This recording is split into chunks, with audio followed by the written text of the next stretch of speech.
Or two, because we've seen a thing or two. Life throws you curveballs, unexpected hazards. Go to the pros, the dependable veteran pros at farmers.com. This is interesting. Let me, before, the whole thing about Cleveland Kyrie, basically what Kyrie's doing, and I've always defended players on this. Kevin Durant and Russell Westbrook had a 10-year relationship, and then they break up, and it's kind of an ugly breakup. You can't expect Kevin Durant and Russell Westbrook to not harbor a little bit of stuff, resentment, anger.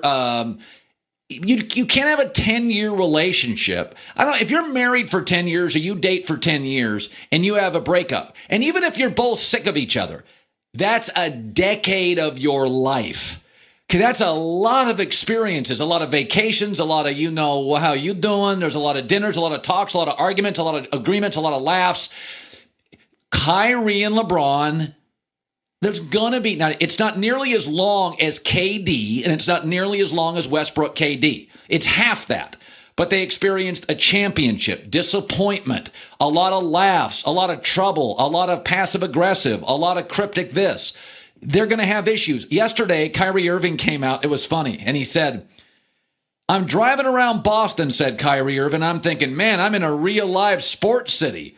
A lot of different cultures, food, and people. Man, you get it all, especially in Boston. Now, first of all, Boston has 3 cultures: angry, bitter, and Irish. Let's not make it Paris.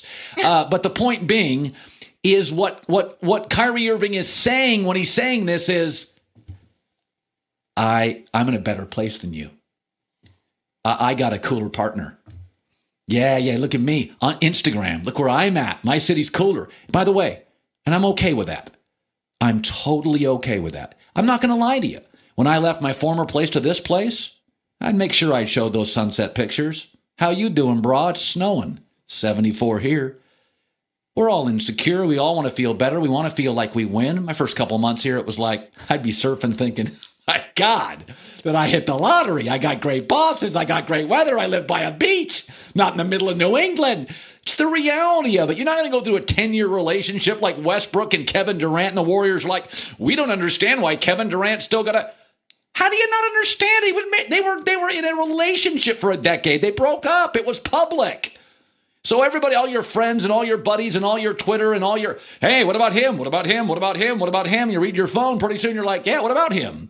You got to understand, man, Kyrie and LeBron had, now it was half the relationship of Russell Westbrook and KD, but what Kyrie Irving did yesterday by bragging about Boston, he was just bragging like, hey, my new job, I'm by the beach. We got better food. We got the Red Sox. We got the Patriots. You got Cleveland. It's okay.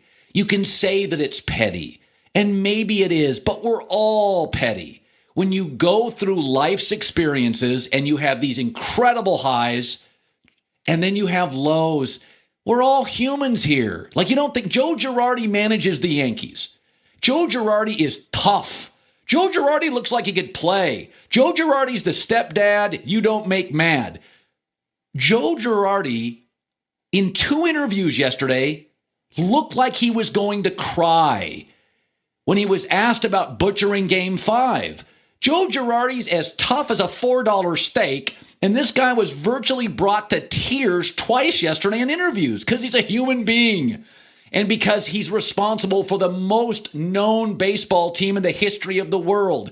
And if he screws it up, he's got to live with himself and all these talented young players. And he's a smart guy, and he understands the gravitas of his job. And Joe Girardi's like, man, I could have screwed the pooch for my entire organization, my owner, my GM. You're listening to Joe Girardi talk about his, and he just won the series, by the way. When you hear him here, this is after winning the series, and he's still emotional.